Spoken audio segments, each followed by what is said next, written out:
Why was she invisible to them? Leila Rock walked into Camp Sentinel carrying nothing more threatening than a clipboard and a canvas bag. No salute followed her steps, no nods of recognition, no pause in the rhythm of boots on pavement. She was not one of them, at least not in their eyes. "Probably coffee runs," she overheard a corporal mutter. That was the point. Her sneakers scuffed on the asphalt, old, worn, deliberately unremarkable. Her navy sweater clung in the damp salt air, her posture deliberately bent in on itself, her eyes lowered, a woman rehearsing the act of being small. Every detail was calculated. The slight tremor in her hand when she passed her ID. The way she seemed hesitant at the gate. All of it part of the role. The Marine on duty barely looked at her. "Building 14, he mumbled, already shifting attention to a Humvee idling behind her. "Dismissed, forgotten, exactly as planned." Leila exhaled softly, a controlled release of tension. The first barrier crossed. Invisibility wasn't just luck, it was work. Inside, the base unfolded like a living organism. Rows of cadets pounding the asphalt in formation, their cadence sharp and unrelenting. The smell of gun oil hung in the wind, mixed with black coffee and the salt that rolled in from the Carolina coast. Flags snapped overhead, crisp against a steel-blue sky. To anyone else this was spectacle. To Leila it was data. Her eyes, downcast to anyone watching, were busy, tracking camera angles, counting paces between guard towers, noting the precise height of the perimeter fence. Every blind spot, every egress point, every variable. She had walked into dozens of bases like this across the world, in uniforms that weren't hers, under flags that weren't hers. The ritual was always the same. Step 1, disappear. Step 2, learn. Her bag felt heavy against her side. Not from files, though there were plenty inside. The true weight was a modified tablet, its circuits tuned for listening, siphoning, watching. In her hands, a simple device could become a silent predator, sliding into networks, logging data, reading the pulse of the place. She crossed into Building 14. The air shifted. Different energy here. Controlled chaos, maps pinned to walls, glowing screens humming with live satellite feeds, radios spitting chatter from half a world away. And men, 8 of them, each radiating raw, disciplined power. Weapons in human form. Navy SEALs, the kind of soldiers carved into recruitment posters, the kind who wore arrogance like armor. And every single one of them looked straight through her. She had seen this 100 times before. The casual dismissal, the way their eyes flicked over her sweater, her sneakers, her clipboard, and silently categorized her. Not threat, not peer, not equal. Chief broke the silence first. A mountain of a man with arms like coiled steel, his voice a low rumble. "Lost, sweetheart. Coffee. In the break room if you're looking for the kitchen staff." The words weren't venom, they didn't need to be. They were worse. Efficient dismissal, a hand brushing away dust.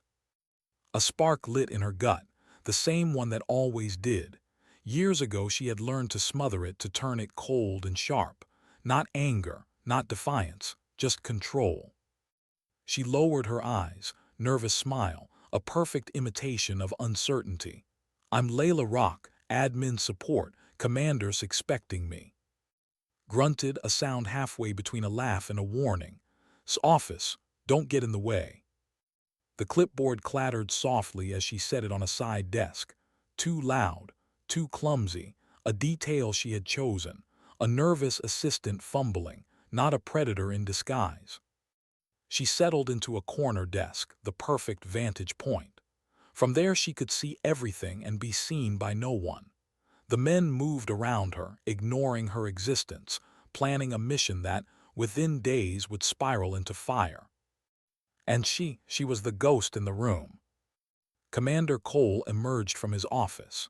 Immaculate uniform, posture sharp as a blade, jawline cut from stone.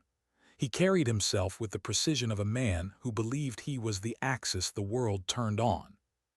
"New admin support," he said flatly. He didn't ask, he didn't greet, he simply nodded toward a file.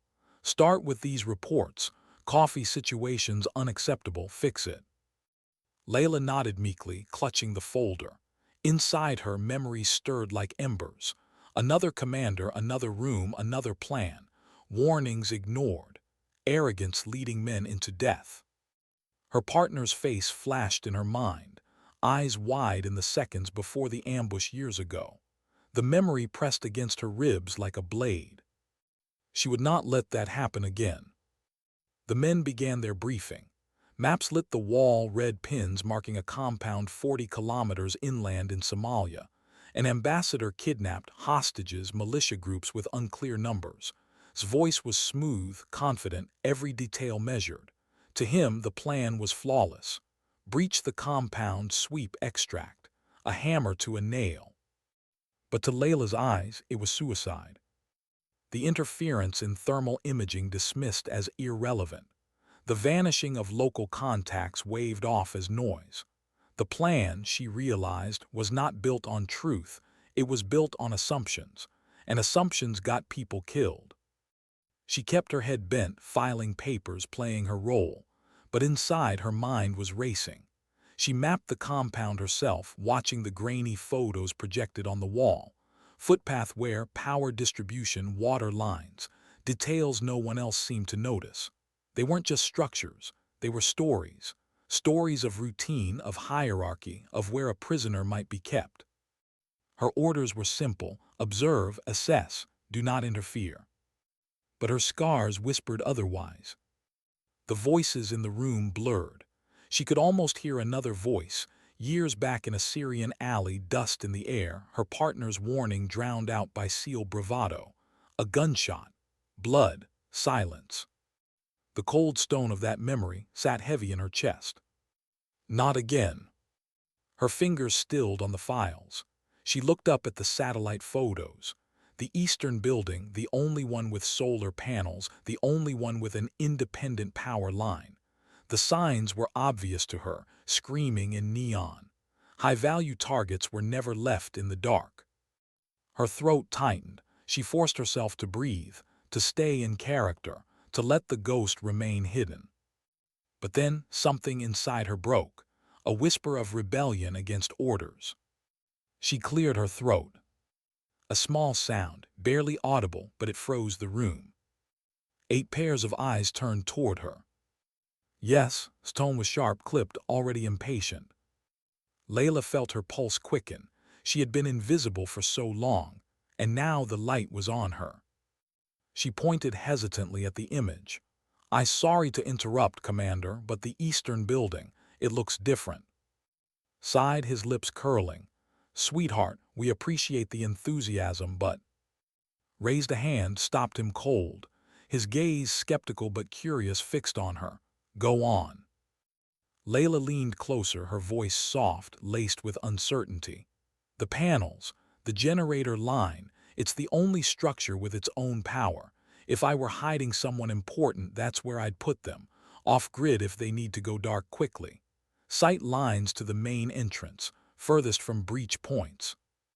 The silence that followed was different now. Not dismissal, not indifference, but the pause of men who realized something they had overlooked. Petty Officer Nash broke it first. "How the hell would you even know that?" Leila flushed, letting the color bloom naturally.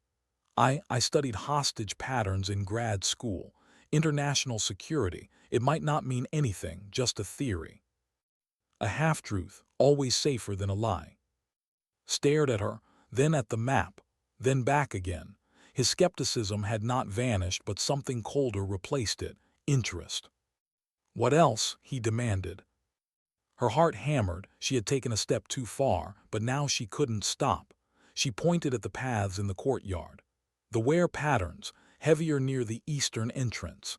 And these dark spots, guard positions maybe, it matches standard protocols, isolated but accessible. His eyes narrowed.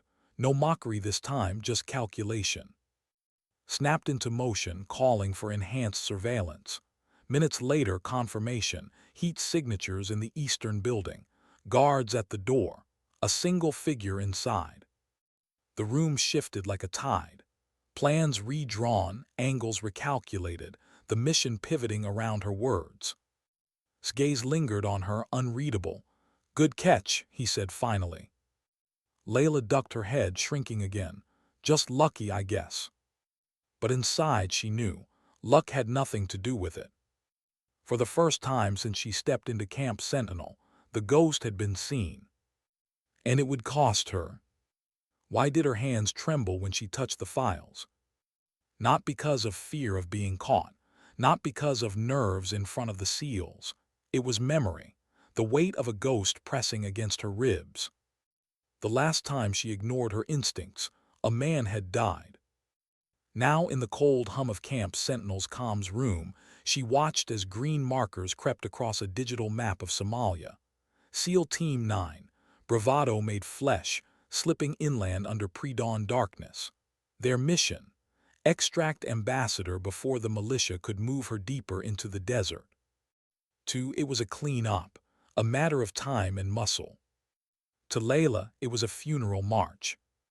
Her official job: sit at the secondary console, take notes, coordinate coffee runs. Her real job: observe, assess, stay silent. But silence is its own kind of violence.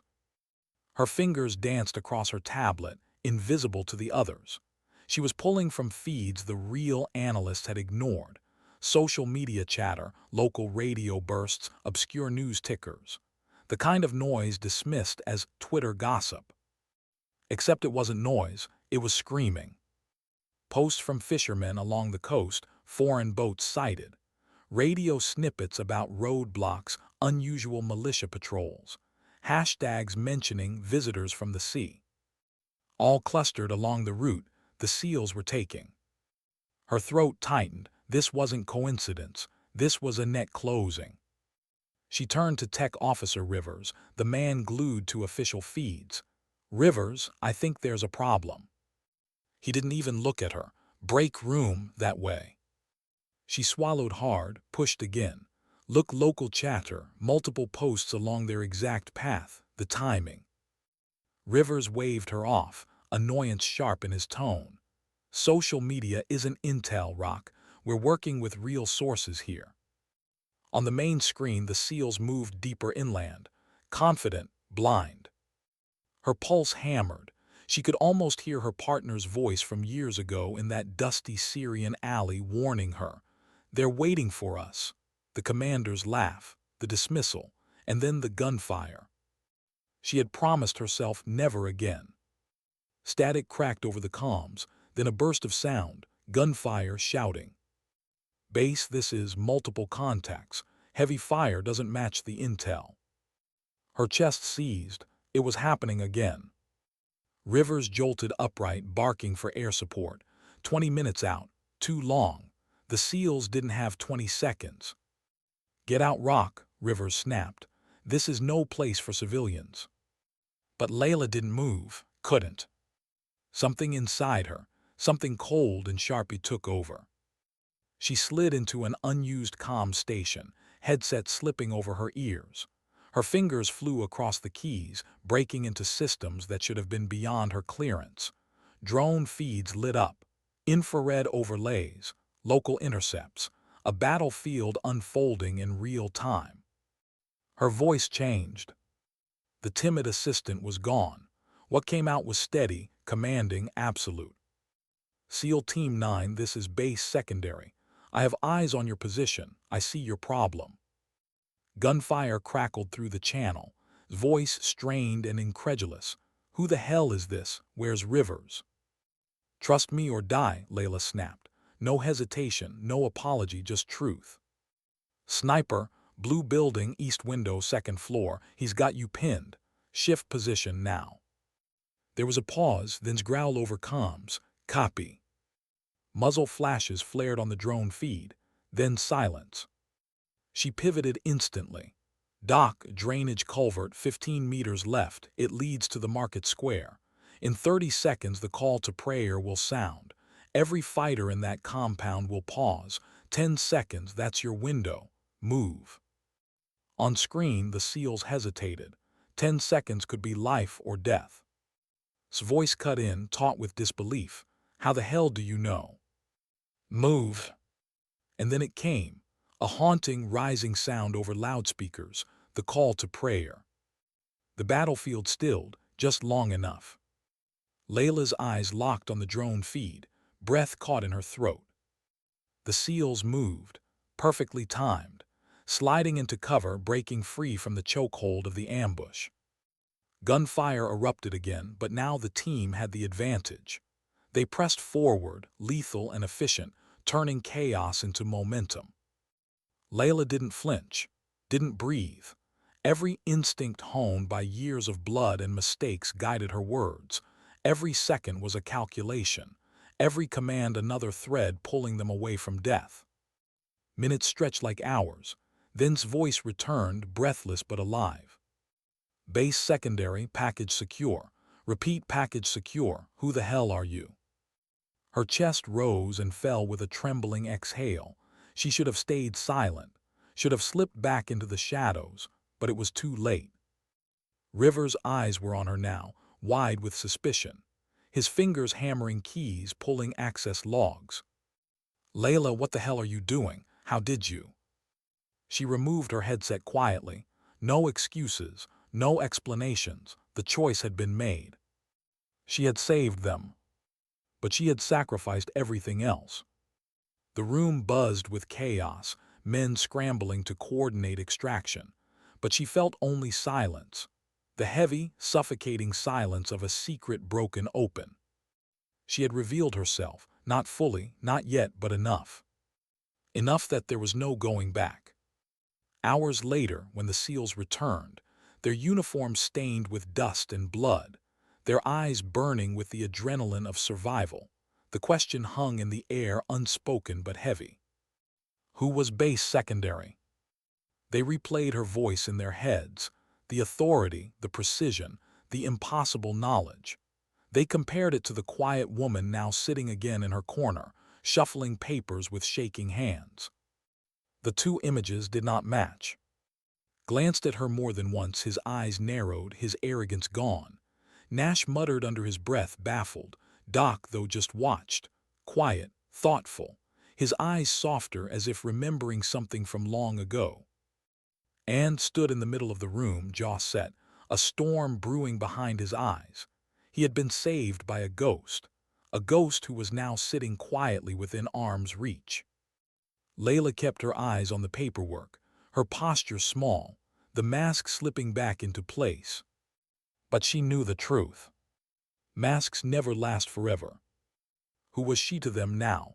Assistant, analyst, or something they couldn't name? The silence in Building 14 was different after Somalia. It wasn't the casual dismissal she had walked into days before. It was sharper, heavier. Every glance carried weight. Every pause was pregnant with the same question. Who was base secondary? The men didn't say it aloud, not yet. But she could feel it in the way his eyes lingered, in the way Nash frowned whenever he passed her desk, in the way Doc's expression softened as though he were studying a ghost he had glimpsed once before. And didn't look at her at all. Not once. Not when he entered the room, not when he passed the desk, not when he gave orders. It was as if ignoring her would erase the impossible truth gnawing at the edges of his mind. She kept her head down, played her role, a clipboard in hand, folders stacked neatly, coffee cups placed where they were expected. But the air was thick with cracks in the illusion. Every time the radio hissed, she saw the flash in his eyes, memory pulling him back to the firefight, to the calm, commanding voice that had saved his men. Every time she typed a line of data, River's gaze flicked toward her screen, searching for anomalies, still shaken by what he had seen. Clearance levels she shouldn't have touched, systems she shouldn't have accessed. And every time she caught her own reflection in a darkened monitor, she saw the mask falter, the ghost leaking through the disguise. The team didn't laugh at her anymore. They didn't dismiss her or joke about coffee or mutter "sweetheart" under their breath. That arrogance was gone, replaced by something quieter, unease. Respect born from fear. The shift was small, almost imperceptible, but to her it was deafening. She had broken the rules of her assignment. She had revealed too much, and was going to come for her. It happened late, when the others had dispersed to bunks and corridors, when the building's hum had settled into low after-mission stillness. His voice cut through the air like a blade. "Rock my office now." Not a request, a command. She rose slowly, forcing her breathing steady, forcing her hands to remain loose at her sides. She could feel the weight of eyes on her back as she followed him. The corridor seemed endless, her footsteps measured, calm. Inside, the office was sterile. Maps pinned, reports stacked, every detail precise, controlled. Just like the man waiting behind the desk. Didn't sit. He leaned forward, hands pressed to the surface, jaw tight, eyes hard as stone. "Your file doesn't match what I saw out there." His voice was low, contained fury. "The reports say civilian contractor, academic background, nothing operational, nothing special." He paused, letting the silence bear down. "But my team is alive because someone on this base had battlefield instincts sharper than half my men. Someone with clearance to systems no contractor should even know exist." He leaned closer, his stare unrelenting. "That someone was you, wasn't it?" Leila's pulse quickened, but her expression remained neutral, calm. She had rehearsed this moment 1,000 times. Every cover has to account for confrontation. Every lie has to be layered with just enough truth to survive scrutiny. "Commander, I can see how it looks," she said softly. "I've always been good with data, with patterns. My academic research, hostage scenarios, conflict zones, it gives me a unique perspective. That's all I did. Connected dots, got lucky." The lie slid out with practiced precision. But wasn't a man easily. He slammed a hand flat against the desk, the crack of it echoing. "Don't insult me. I know what luck looks like, and that wasn't it. You gave us angles, timing, exact positioning. You called the prayer break to the second. That doesn't come from Georgetown theories. That comes from experience, field experience."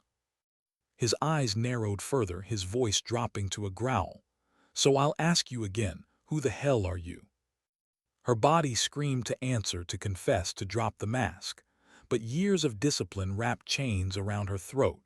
She forced her shoulders small, her voice uncertain, her eyes deliberately vulnerable. "I'm a contractor, Commander, that's all. You saved your men out there, I just saw something they missed." For a long moment, silence reigned. Studied her like a predator weighing prey. Every twitch of his jaw, every flare of his nostrils spoke of a man who knew he was being lied to, but couldn't yet prove it. Finally he straightened, cold, controlled. "Get out." 2 words, ice wrapped in steel. She nodded quickly, head bowed, and slipped from the room, the mask intact. But inside she was breaking. Because wasn't wrong. He knew enough to be dangerous. Enough to start pulling threads that would unravel her entire cover. Enough to drag the ghost into daylight.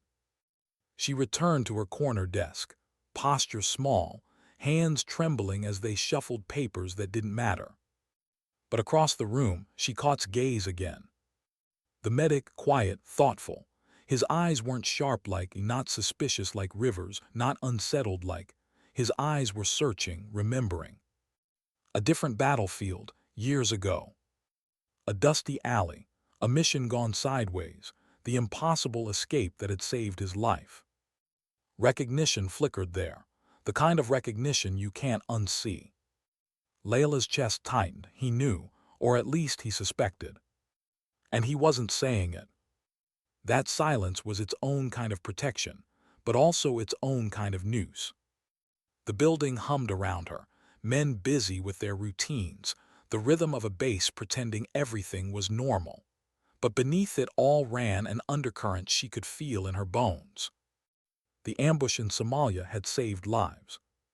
But it had also set fire to the mask she had built so carefully. And fire, once lit, doesn't stop. Why did the air in the room feel heavier before she even walked in? The men of SEAL Team 9 sat stiffly in the debriefing room, their uniforms still carrying the grit of Somalia, their faces etched with exhaustion. The mission had been bloody but successful. The ambassador was alive. The team had survived. But success did not taste sweet. It tasted like ash because every man in that room knew something had been wrong. The ambush had been too perfect, their intel too flawed, and their survival, it hadn't come from plan, it had come from a voice. Base secondary. A voice that should not have existed. They sat there restless, the silence punctured only by the hum of the overhead lights and the scratch of pens against paper as after-action reports were filled out. None of them spoke it aloud, but the question pressed against them like a weight. Who was she? The door opened, and every man in the room straightened. Admiral entered like a storm contained in human form, a woman whose name carried weight across oceans, whose reputation was legend. Tactical brilliance, uncompromising standards, a predator in uniform. Her presence was an earthquake. Even, whose jaw was usually carved in arrogance, snapped to rigid attention. The team braced for it, the lecture, the fury, the demands for answers about the breach, the unauthorized voice, the ghost who had slipped into their comms. But's eyes swept across them with something colder than fury, calculation. She began, her voice low, controlled, dangerous in its calm. Your mission in Somalia was a success. Against the odds, you extracted the ambassador and neutralized threats without casualties. That is commendable. The men exhaled, pride swelling in their chests, a flicker of relief. Until she paused. Her gaze moved on, past Nash, past every weapon in human form seated at that table. Her boots clicked against the floor as she crossed the room. Toward the corner desk. Toward the woman they had all dismissed. Leila rocked, clipboard in hand, posture small, the coffee girl. The silence deepened, suffocating. Every eye followed steps. Confusion rippled through the team, disbelief tightening their jaws, their hands, their lungs. Leila felt her fingers numb. The clipboard slipped from her grasp and clattered to the floor, the sound impossibly loud in the dead stillness. The Admiral stopped before her. And then impossible. She raised her hand, rigid, perfect, a salute. To her. The silence broke not with sound but with the absence of it. Time froze. Leila's heart slammed against her ribs. Her training took over before her thoughts could catch up. Her spine straightened, her shoulders squared, and she returned the salute with precise, practiced control. The ghost dropped her mask. She stood tall, confident, unapologetic. Two women, eyes locked, one in uniform, one in faded jeans, equal in the unspoken power they carried. Agent Rock said, her tone formal, reverent. On behalf of Naval Special Warfare Command and the United States Navy, I thank you for your service and for your invaluable role in Operation Neptune's Trident. The words detonated in the room.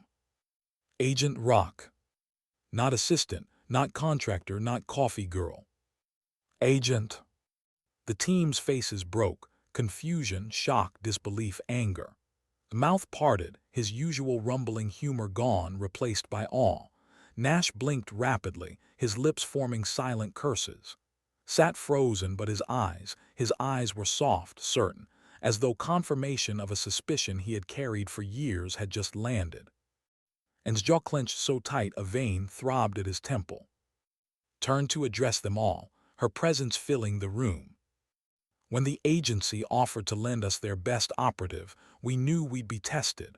What we didn't realize, her gaze flicked to Leila again, was just how much we had to learn. She spoke of her dossier, of her 7 languages, of 17 extractions carried out with precision and silence, of networks dismantled, hostages saved, missions no one else could have pulled off. Every word was a hammer against their arrogance. They had called her sweetheart, dismissed her as irrelevant. And all along, she had been the sharpest weapon in the room. His voice was measured, but it cut deep. Your tactical skills are exceptional, but your arrogance is a liability. You dismissed intelligence when it didn't come packaged the way you expected. You dismissed her, and it nearly cost you everything. Silence followed, not the silence of ignorance anymore, but of shame. His eyes lowered, his pride crushed under the weight of truth, shifted uncomfortably, his massive hands clasping and unclasping. Nash stared at the floor, pale. And Leila. She stood not with arrogance, not with triumph, with quiet, unshakable dignity. The mask was gone. The ghost was revealed. Ended the meeting with clinical precision, her salute still echoing in the stunned silence as she turned and left. The room remained frozen. No one moved, no one spoke. Finally, his voice cracked the silence, low, dangerous, Agent Rock. It wasn't a question, it was recognition. She met his eyes steady, unafraid. The storm had broken, the test was over. But the real reckoning was only beginning. How does a room of warriors recover after their pride is shattered in a single salute? The silence after Admiral's departure was thicker than smoke. It clung to the walls, to their uniforms, to their very breath. None of them moved. None of them spoke. They had faced ambushes, firefights, missions where death pressed so close they could smell its breath. But this silence was worse. This silence was humiliation. Chief shifted in his chair, the massive weight of him suddenly small. Nash stared at the floor, his usual smirk erased. Rivers tapped his pen against his report, but his hand trembled. Doc sat still, but his eyes lingered on Leila, no longer with suspicion, only certainty. And his jaw worked, his eyes fixed on the spot where the Admiral had stood. He had expected to be the one praised, the one acknowledged for Somalia. Instead, he had watched his Admiral salute the woman he'd ordered to fix the coffee. Leila stood than she had since arriving. No sweater, no slouch, no meek smile. The mask was gone. She looked at them not as an assistant, not as a footnote, but as their equal, no, more than equal. My mission, she said quietly, her voice carrying weight, was to observe and assess every interaction, every plan, every failure. What happened in Somalia confirmed what I already knew. The men bristled, instincts colliding with shame. His voice finally cut through, low and steady. Say it. Her eyes swept the room. Your arrogance nearly got you killed. The words landed like a strike, flinched. Nash's shoulders hunched, Evan's lips pressed tight against the truth. You dismissed intelligence because it didn't look the way you expected. You dismissed me because I didn't look the way you expected. Her voice sharpened. And you almost died for it. No one argued, no one dared. She stepped forward, setting a tablet on the table, her fingers moving across the screen with crisp precision. Data filled the monitors. Chatter logs, militia movement maps, social media bursts, overlooked details that had painted the trap in Somalia days before it sprung. All of this was there, she said. Open, visible, screaming for attention, but you didn't see it, you didn't even try. Nash swallowed hard, his voice small. We trusted the feeds, the satellites, the systems, she cut in. Yes, and when those systems failed, you had nothing else. You dismissed everything that didn't fit your model. You dismissed me. Her eyes hardened. In this work, arrogance is a luxury, and luxury gets people killed. Silence again, but this time it wasn't dismissive, it was listening. Leaned back slowly, his jaw tight, his pride bleeding out onto the floor. Finally he spoke, voice stripped of its usual sharpness. Fair point, what else? Leila studied him for a moment. For the first time his words weren't layered with mockery or command. They were honest, raw. She exhaled softly. Your tactical skills are exceptional, your cohesion as a unit is strong, but intelligence integration, she shook her head. Weak, cultural awareness, another shake, dangerously lacking. Half this room couldn't identify a prayer schedule if their life depended on it, and in Somalia it did. Shifted again, but this time he didn't argue. He lowered his eyes like a student who had finally realized he'd been caught. Her voice softened, though it did not lose its edge. "You're good, but you could be extraordinary if you're willing to learn." The weight of her words pressed down. His voice was the first to break through, quiet but steady. "She's right." The others turned to him. His hands rested on his medical kit, cleaning tools methodically, but his eyes were on Leila. "We don't like it, but she's right." Grunted, a sound of reluctant agreement. Nash rubbed his temples, muttering under his breath. Stared at her for a long moment, the war inside him visible. Pride against truth, arrogance against survival. Finally, he extended a hand.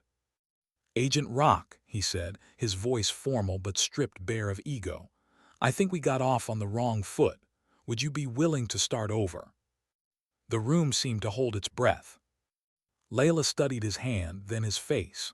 For a moment, the weight of years pressed on her shoulders, the ghosts of missions past, of arrogance ignored, of partners lost. She thought of the promise she had made herself never to let it happen again. She took his hand, firm, professional, equal. "I'd like that," she said, a small smile, faint but real. "But I should warn you, the real evaluation starts now." A ripple passed through the room. Not laughter, not exactly, but something close. Relief, maybe. Release. The tension cracked just enough for it to rumble. "Guess we're not asking you to make coffee anymore." Leila's smile widened just slightly. "Good. I'm terrible at it. I've been buying it from and pouring it into your pot." A low, reluctant chuckle broke out. Evan's lips twitched. For the first time, they weren't looking at her as an outsider. For the first time, they were beginning to see her. But as the room softened, as tension eased into something like respect, Leila stepped out quietly, into the hall, away from their eyes. Her shoulders sagged, her hands trembled. For weeks she had been a mask, for hours she had been a storm, and now, in solitude, she was just Leila, a woman carrying scars, memories, and the unbearable weight of always being the ghost.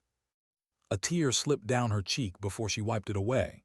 She forced a breath, forced her spine straight again. The mask slid back into place. The job wasn't finished. When she walked back in, her eyes were clear, her voice steady. She looked at them all, one by one, and spoke.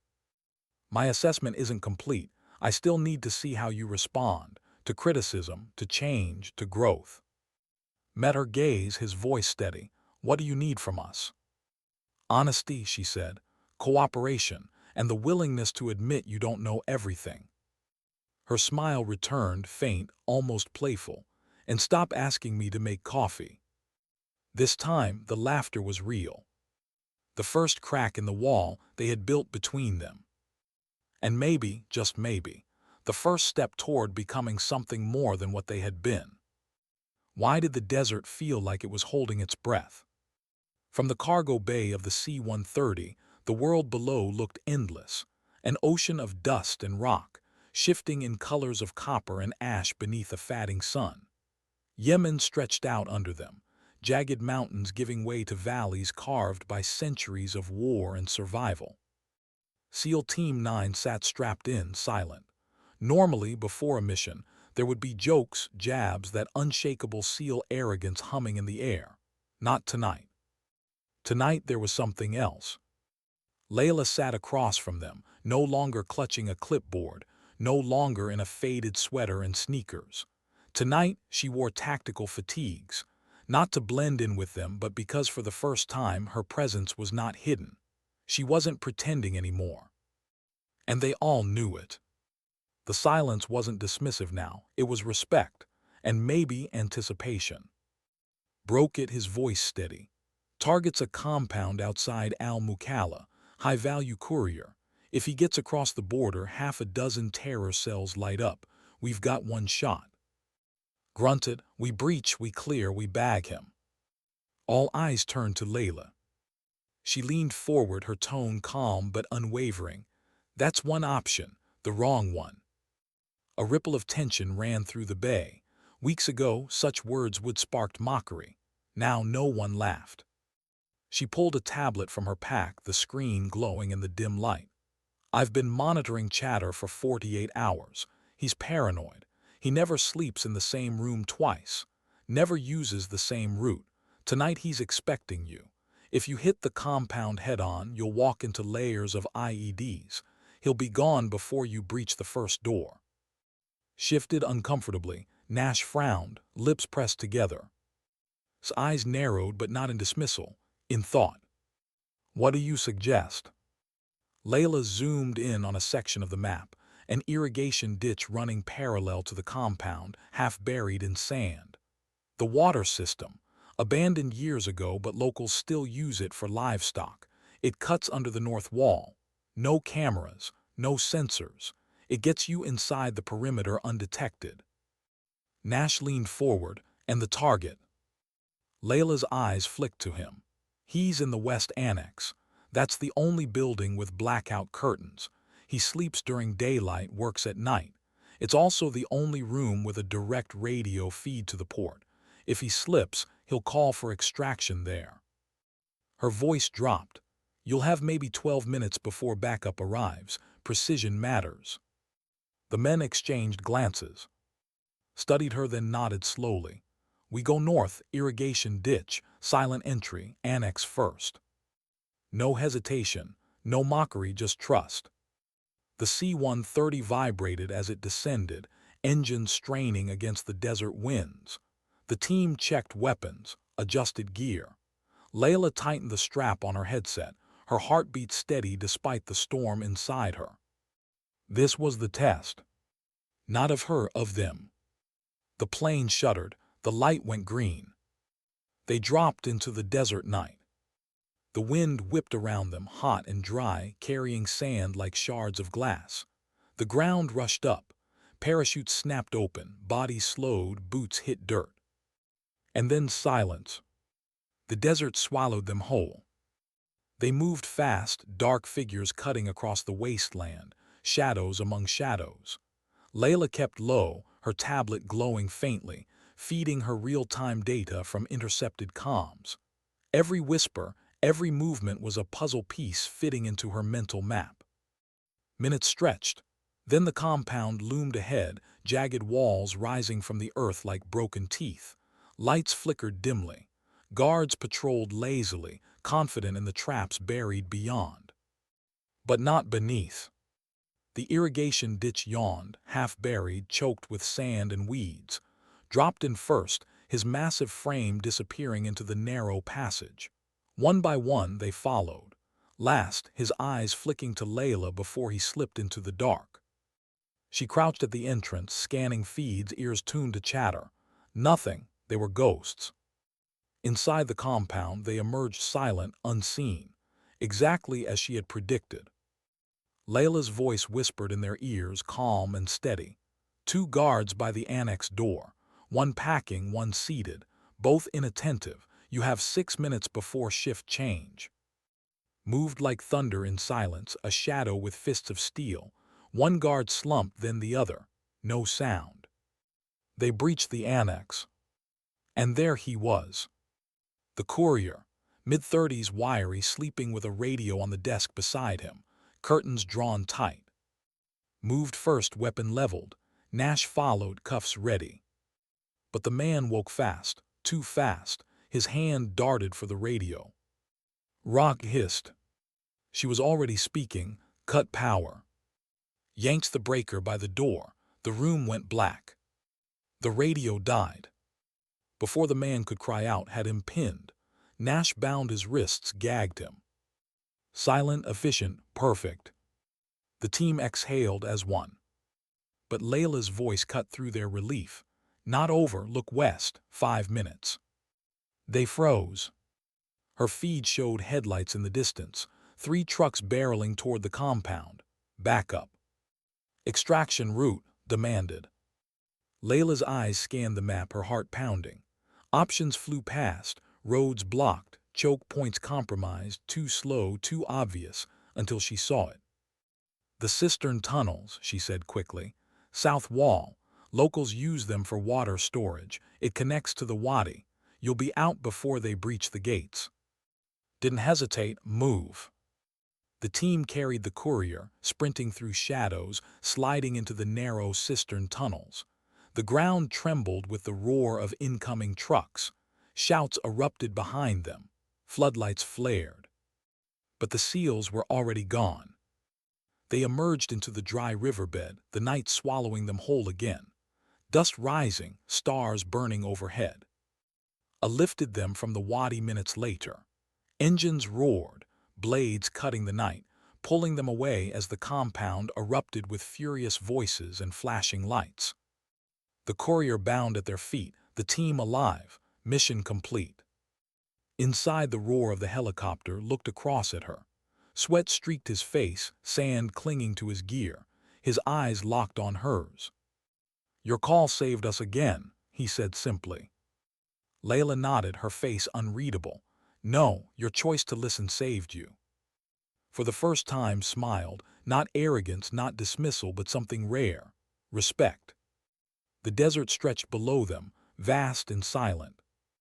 For the first time, she wasn't the ghost in the corner. She was part of them. Why did the summons feel heavier than any mission order?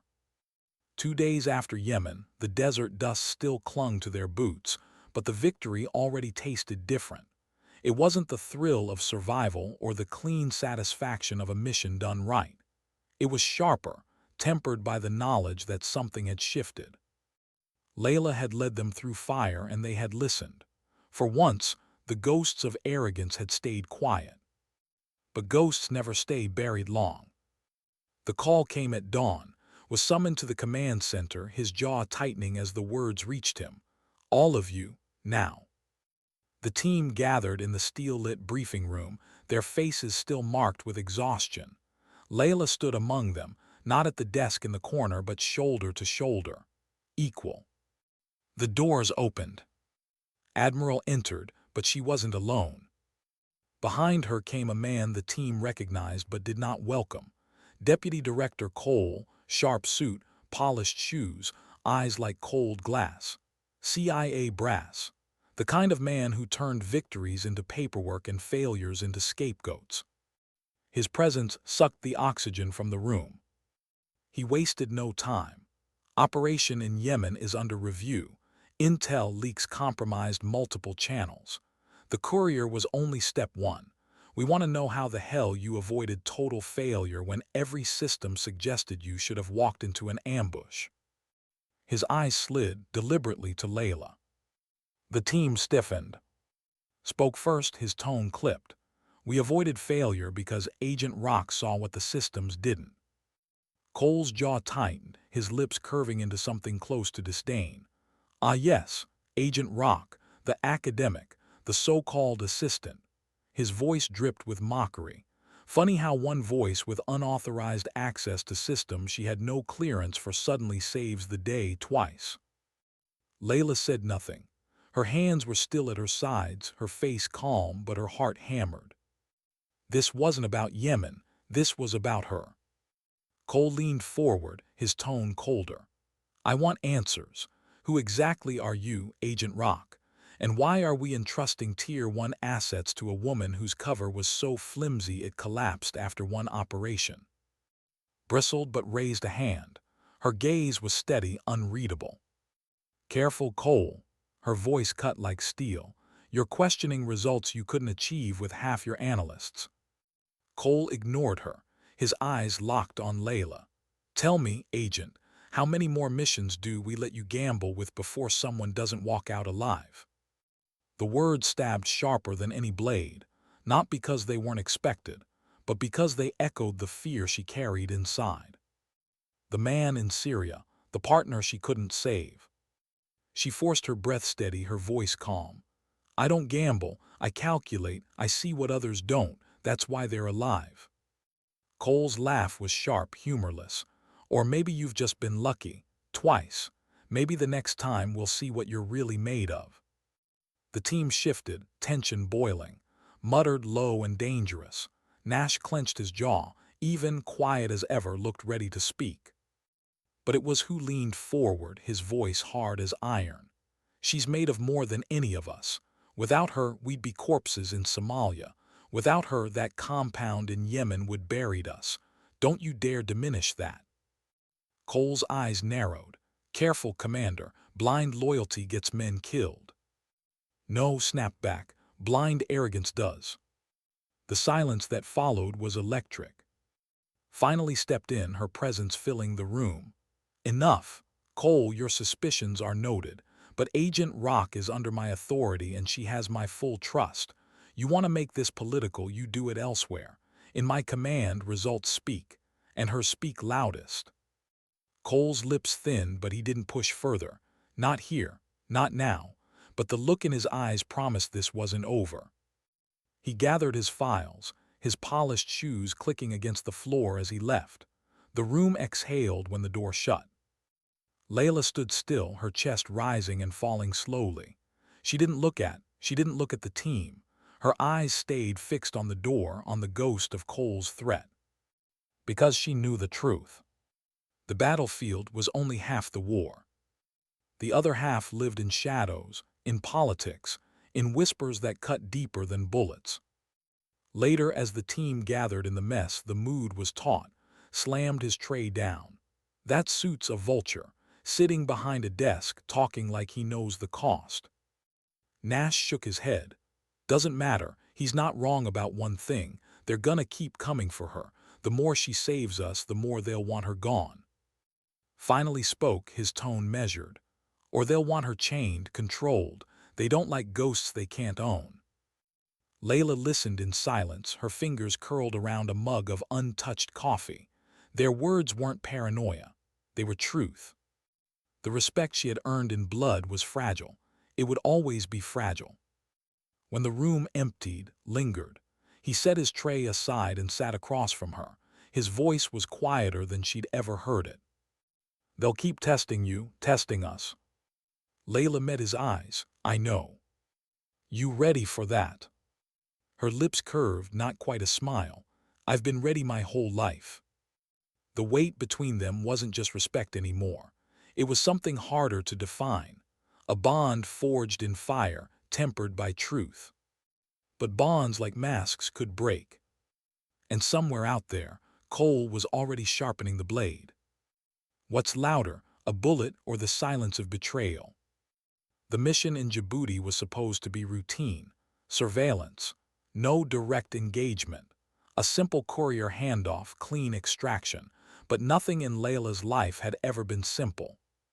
The first sign came when the feed went dark, not scrambled by the enemy, cut from the inside. Leila's stomach dropped. She knew that silence.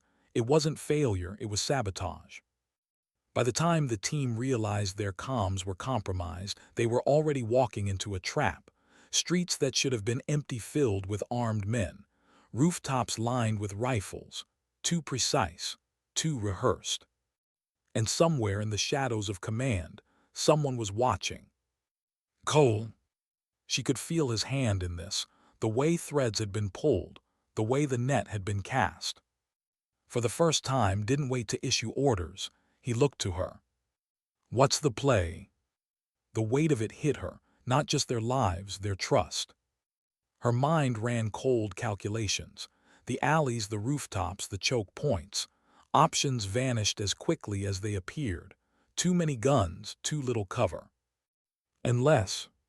She took a breath. Split, they expect cohesion. We scatter, we survive. Hesitated for a heartbeat, then nodded. Do it. The team broke like glass, shadows darting through alleys, fire exploding around them. Bullets cracked stone, sparks flew from walls. Dragged Nash into cover, shielded as they dove through a narrow passage. Leila ran. Her lungs burned, sand tearing through her throat. Shouts echoed behind her. Footsteps closed in. She turned sharp corners, ducked under broken gates until she found herself in an open square. And froze. A dozen rifles leveled at her. For a moment, the world narrowed to the steel glint of barrels and the weight of her heartbeat. The leader stepped forward, mask pulled low. But his accent, his movements, wrong, not militia, not local. Contractors, American trained. Cole's fingerprints all over it. She raised her hand slowly, mind racing. Capture was the plan, kill the ghost or chain her. But before they could close in, a crack split the night. One of the rifles dropped, its bearer collapsing. Another shot, another man down. From the rooftops, fire covered her, precise and unrelenting. His roar thundered through the square as he barreled in from the side, Nash at his back. They hadn't left her. The fight was brutal, close. Every man on the team bled, but they stood together. And when the last contractor fell, when the silence returned, turned to her, chest heaving. "They wanted you," he said, voice raw. Leila nodded, the truth weighed heavy in her chest. Cole. His eyes narrowed. He set this up. "Not just this," she whispered. "Somalia, Yemen, every test, every shadow. He's been waiting for me to break." The team went quiet. The realization was heavy, undeniable. His voice dropped. "So what do we do?" Leila looked at them. These men who had mocked her, dismissed her, doubted her, and now bled beside her. There was only one answer. "We finish the mission," she said softly, "and then I disappear." Their protests rose immediately, fierce and loud. His fists clenched. Nash shook his head violently. His eyes burned. But she raised a hand, steady, calm. "You need to survive this war. You need to keep fighting the missions that matter. If I stay, Cole wins. He'll keep using me to get to you, to control you, to break you." Her voice softened, almost breaking. "I won't let that happen." The silence that followed was thick with grief, with anger, with something they couldn't yet name. But in their eyes she saw it, understanding. The extraction was silent, efficient. They boarded the under cover of night, the city shrinking beneath them. No words passed between them, only the weight of what they all knew was coming. At base, the debrief was clinical. Numbers, coordinates, success framed in sterile language. Cole wasn't there, but his absence screamed louder than his presence ever could. When it was over, Leila packed quietly. No fanfare, no announcements, just a duffel zipped and ready. Found her by the hangar, shadows stretching long across the tarmac. "You don't have to do this," he said, his voice rough. She met his eyes. "Yes, I do." He stepped closer, anger and grief battling in his face. "We finally started listening. We finally saw you. Don't walk away now." Her throat tightened. For a moment the mask slipped and the weight of years pressed through. The partner lost. The ghosts carried. The battles fought in silence. "I was never meant to stay," she whispered. Appeared, his quiet presence grounding. And Nash lingered behind, their silence heavy with unspoken words. They stood together one last time, not as commander and assistant, not as SEALs and Ghost, but as something harder to name. Family, maybe. She shouldered the duffel. Her voice was steady now, even as her chest ached. "You'll keep fighting, you'll remember what you learned, and you'll live." Her eyes softened. "That's all I ever wanted." The rotors thundered overhead as a transport prepared for departure. She turned, walking toward it, each step pulling her farther from them, each step heavier than the last. They didn't call out, they didn't stop her. Some goodbyes are too sacred for words. At the ramp she paused, looked back one last time. Their silhouettes framed against the hangar lights, strong, unbroken, alive. Her lips curved into the faintest smile. Then she was gone. The helicopter lifted into the night, carrying her into silence. On the ground stood still, his chest hollow, his throat burning, laid a hand on his shoulder, swore under his breath. Nash blinked hard against the sting in his eyes. No words, just the echo of what she had left them. Not commands, not lectures, something quieter. Dignity. The kind that doesn't shout, doesn't demand, doesn't need recognition. Sometimes dignity doesn't speak. It simply acts.